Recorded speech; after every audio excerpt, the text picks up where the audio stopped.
Hi Black Unicorns, coming back at you again today with another video. I thought I'd talk about chop bars, what they are, why people eat there, what chop means, just thought I'd give you a little insight to that because I've been learning as I've been here, taking time to eat at chop bars and, here in Ghana, when they talk about chop, they mean to eat. And when you hear them speaking in tree and they speak, sometimes you can hear them speaking this mixture of like tree and English. Treeglish? Tree and English? I don't know. It's like Spanglish. When you hear people speaking Spanish and English mixed together, you hear a lot of tree and English mixed together. And chop means to eat. So they have these basically, I refer to these as hole-in-the-wall restaurants because those of you from the States know what a hole-in-the-wall is. Those of you who are in places that your hole-in-the-wall is extremely good and delicious, may not look nice, may not be, up to whatever code it's supposed to be up to, but the food is good, right? So you go there, you eat, you go back, and everybody go there because that's where you get the good wings or the good soul food, whatever. That's what chop bars remind me of. You literally can be kind of like a pop-up stand. Some of you guys might call it a kiosk. I call it these wooden stands, literally a wooden stand, and they can have coolers and like these makeshift cookers, not even makeshift, they have these small little kind of like almost like small little grills or ovens that are like portable and small. I actually will show you guys the video as well so you can see it, but they have these little things they can cook on with the large pots, using coal or firewood, and be able to cook a whole different meals and stuff. And since a lot of the food they eat here are soup and stew based, meaning that everything is put in one pot. Now, when I say everything's put in one pot, I don't mean like the kind of soups y'all might be used to in the West. No. These are hearty, full-on meals. You have your vegetables, you have your protein, you have fiber, and they typically serve it with fufu. Fufu is, it's like a main course dish. A main course dish in like the US would be like potatoes, right? But it's definitely not a potato. So fufu is a dish where they are mixing cassava. This is cassava. This is cassava. It's a small one. This is a green plantain, and they mix these two together. Now, how they make fufu is a mystery to me because I didn't grow up eating fufu, and whenever I see it, I'm always confused by what's happening. That's when they're doing like that pounding and stuff. So you see that in the video that I shared with you in this video. So you see how they're making fufu at the chop bar. Another of the dishes that you have at the chop bar that you can eat with certain soups, maybe even certain stews, I just can't remember right now, are the yams. This is a yam.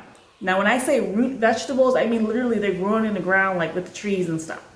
And I was so scared to touch this thing when I first got here because look at it, it's giant. Like this was not even a giant one, this is a skinny one because the really big ones freak me out. But when you cut it, it's white inside too. To me, yams have the consistency and a lot of the flavor of a white potato. And I know some Ghanaians are gonna be a little sensitive about that, I'm not trying to say it's the same thing as a potato, but when you are not from Ghana, you weren't raised with Ghanaian food, sometimes you're trying to think, what does this remind you of so you can explain it to people. To me, it reminds me a lot of a potato, but it's more, a potato will crumble faster. Like when you're boiling a potato, it'll get soft much faster and quicker. This takes a little bit longer to do that, and it keeps this consistency, but still has that ability to almost be mashed. It can be mashed actually if you wanted to mash it, but they cut it in chunks and then put it inside of the soup, break it apart with their fingers and eating it with the soup and the meat and stuff. So in chop bars, you get this whole basically Ghanaian experience. So when you eat here, you wash your hands with soap and water. It comes through. And you just rinse it off like this because everyone eats with their right and not with their left, because left is eventually wiping your ass. And so look at the movement. And then you have almond ginger with tofu in the middle. That's the big piece you see there, and chicken and goat meat. And so you just pick it up with your hands and eat it. So what's that?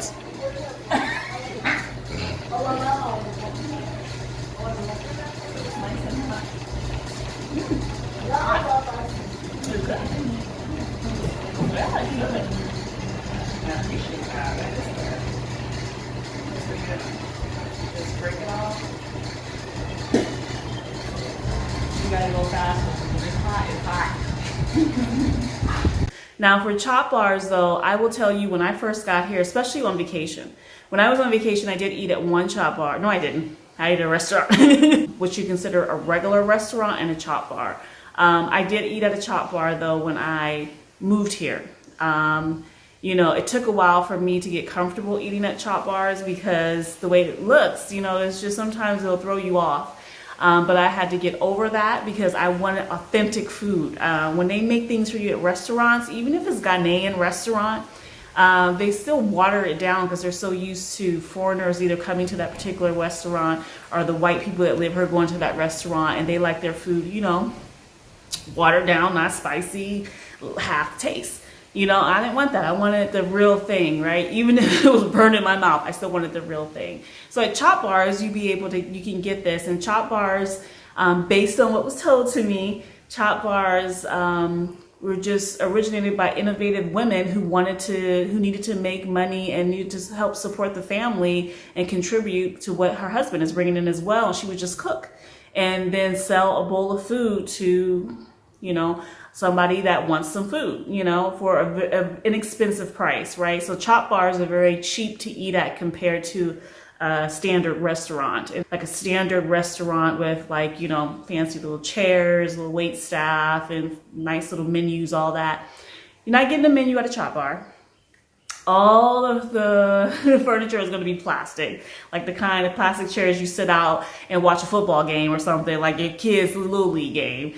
Or you bring to the park for a picnic. You're gonna have straight plastic chairs and tables.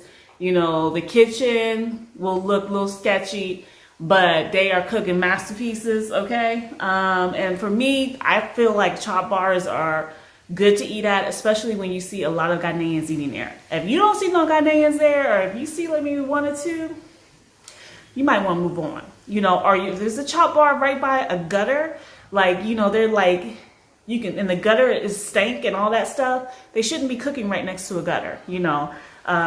These women who have these chop bars know how to do this in a way where they can still get you to come in, but not be cooking and having you sitting by the gutters. They know how to do this beautifully here and still give you quality food that won't make you sick, and that is good and authentic. So I am all for chop bars. I say if you come to Ghana, go to a chop bar.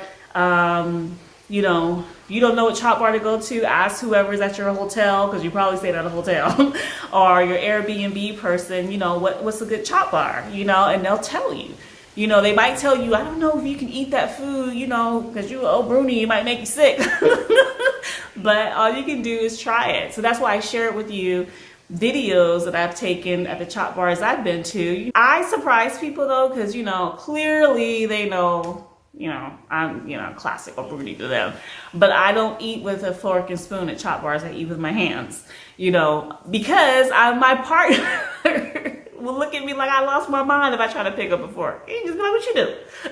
So I'm like, yes, I've learned. I've learned how to eat properly in Ghana. I use what God gave me, the right hand and these fingers, and I just be eating. It'd be good too. So I am all for the chop bar. I highly suggest that you get out of your hotel, you get out of your Airbnb, you get out of your family's house when you come to visit Ghana and you go to your local chop bar. Guys, a lot of you be watching my videos, not subscribed. Most of my viewers are men, which is highly interesting to me. I don't know how that is. Subscribe, bro. Subscribe. You know, sis, you watching me. Like, just hit subscribe so you can see the next one, okay? Bye.